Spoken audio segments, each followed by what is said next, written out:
સૃષ્ટિ ન્યૂઝ અમદાવાદ પોખરાની અંદર આજે હિન્દુ અને મુસ્લિમ બંને જણા ભેગા થઈને આજે હિન્દુ અને મુસ્લિમ ભેગા થઈને કીટ વિતરણનો કાર્યક્રમ યોજાયો છે. તો આપણે જાણીએ આ કીટ વિતરણનો કાર્યક્રમ શાના માટે યોજાયો અને આના પાછળ શું ઉપદેશ છે તો આપણે જાણીશું, વાત કરીશું. બેન, તમારું નામ શું? મારું નામ પુષ્પા વાઘેલા. હું ખોખરાવડ કોંગ્રેસના મહિલા પ્રમુખ છું. આજે મુસલમાનને આજે એમનો તહેવાર ચાલે છે રમઝાન મહિનો, અને રમઝાન મહિનામાં અમને એવું થયું કે બહેનો, ગરીબો બહેનો છે એને કીટનું વિતરણ થાય તો મને બહુ આનંદ થશે. એના માટે આજે હિન્દુ મુસ્લિમ અને બધાને મેં કીટ વેચીને આજે અમે રમઝાન મહિનાની ઉજવણી કરી છે. અને અમારો કોંગ્રેસ એવું છે કે ભાઈચારા પેલા દૂર નથી રાખતા. મુસ્લિમ અને હિન્દુ ભાઈ ભાઈ હોય છે. જે ભાજપ છે, અંધભક્તો છે, એ લોકો હિન્દુ મુસ્લિમને ઝઘડાવાના ધંધા કરે છે, પણ અમે ગાંધીવાદી વિચારધારાવાળા છીએ. તો અમે હિન્દુ મુસ્લિમ એક થઈ અને આ કાર્ય કર્યું. અને રોજા એ બધાના માટે રોજા રાખ્યા છે, અને રોજા છોડતાની સાથે જ અમારી અહીંયા આવ્યા અને બધાને કીટનું વિતરણ કર્યું. અને બધાને આજ રમઝાન મહિનો અમે ઉજવ્યો બદલ બધાનો ખૂબ ખૂબ આભાર. હિન્દુ મુસ્લિમ ભાઈ એક. આપણે જાણ્યું કે કીટ વિતરણનો પ્રોગ્રામ કરવામાં આવ્યો, તો હવે આપણે અહીંયા પણ પૂછવામાં આવશે કે આ કીટ વિતરણના કાર્યક્રમમાં તમે કયા પ્રકારની કીટ લીધી? रमज़ान के लिए किट आपी है आ बेनो गुजराती घઉં છે, લોટ છે, ખજૂર છે, કરિયાણું છે, તમામ પ્રકારનું કરિયાણાની આજે કીટ વિતરણનો કાર્યક્રમ યોજાયો છે.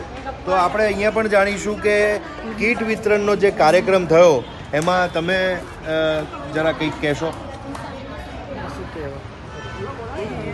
બીજા બેનને પણ પૂછીશું કે આ કીટ વિતરણના કાર્યક્રમમાં કઈ રીતે કાર્યક્રમ થયો.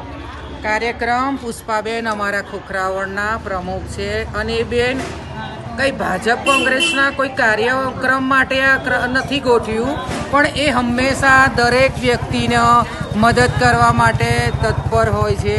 અને દરેકે દરેક વસ્તુનો કરિયાણાથી લઈ સાડી વિતરણ, નોટો વિતરણ, દરેક નાની મોટી વસ્તુઓનું વિતરણ આપે છે. અને એ બેન દરેક વ્યક્તિના માટે, હિન્દુ હોય, મુસલમાન હોય, શીખ, પારસી, કોઈ બી નાત જાત વિના એ પોતાનો સહકાર આપી અને એ આગળ વધે છે.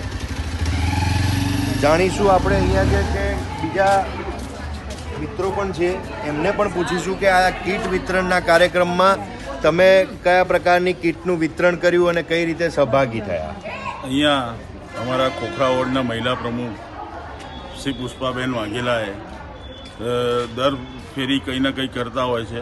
એમનું બર્થડે આવે છે 6 મહિનામાં, ત્યારે છોકરાઓને ખુશ કરે છે, ચોપડા વિતરણ કરતા હોય છે. તો આજે પવિત્ર રમઝાન મહિનો ચાલતો હતો, અને રમઝાન મહિનાની સાથે સાથે બહેનોને અત્યારે મોંઘવારી ફાટી નીકળી છે, એટલે અનાજની કીટ આપવાની એમની ઈચ્છા થઈ. તો આજે બધા બહેનોને પવિત્ર રમઝાન મહિનાની અંદર કરિયાણાની કીટ અને એ બી એમાં ખજૂર વજૂર ઘણી બધી વસ્તુઓની સાથે આપી, અને એ અવારનવાર બહેનોમાં સાડીઓનું વિતરણ, પછી સમૂહ લગ્નમાં લોકોની સેવા, સમૂહ લગ્નમાં બી વસ્તુઓ આપતા હોય છે.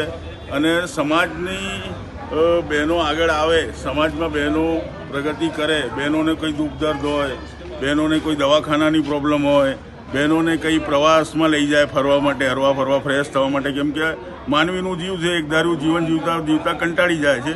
તો પુષ્પાબેન બહેનોને હરવા ફરવા પ્રવાસનું આયોજન કરે, સસ્તા દરે પ્રવાસ કરાવે, ફરાવે, મંદિરોના દર્શન કરાવે મફત. અને પુષ્પાબેન એ સમાજમાં મોભી છે, પ્રમુખ છે, એટલે કંઈક લોભ લાલચ રાખ્યા વગર, લેવાના લાલચ રાખ્યા વગર આપવાની વૃત્તિ ધરાવે છે. અને સેવાકીય પ્રવૃત્તિઓમાં એમને દવાખાનાથી લઈને કોઈના લગ્ન બી કરાવવાના હોય તો દીકરી મેરેજ બ્યુરો ચલાવે છે પોતે. દીકરીના લગ્નમાં એ ફી નથી લેતા, અને ફ્રીમાં દીકરીઓના લગ્ન પણ કરાવવા માટે મદદ કરે છે, અને અવારનવાર સેવાકીય પ્રવૃત્તિઓ કરતા હોય છે. અને આ બી એક એનો ભાગ છે અને આવતા દિવસોમાં બી એ આવી સેવાકીય પ્રવૃત્તિ કરશે.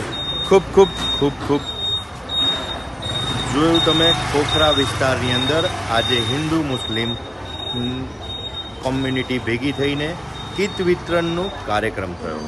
સૃષ્ટિ ન્યૂઝ, અમદાવાદ.